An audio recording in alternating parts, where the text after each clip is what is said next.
Hello hi friends, ఇవాళ వచ్చేసి carrot halwa చేస్తున్నాము. చాలా బాగుంటుంది. క్యారెట్ అంతా నీట్గా కడిగేసి ఇలా తురిమేసి పెట్టుకుందామండి. తురిమేసి తర్వాత కుక్కర్లో క్యారెట్ తురుము, పాలు వేసుకోవాలి.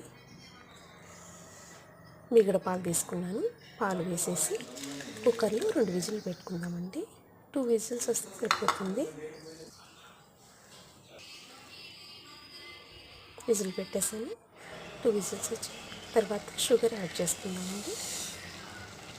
బాగా కలుపుకున్నాము. క్యారెట్ హల్వా అయితే రెడీ అవుతుంది. పక్కన కొంచెం నెయ్యి తీసుకొని నెయ్యి వేసి బాదాం అండి చిన్న కట్ చేసాను, జీడిపప్పు కిస్మిస్ వేయించేసి నెయ్యిలో వేయించేసి వేసుకున్నాను. Carrot halwa ready. Please like, share and subscribe. Thank you for watching.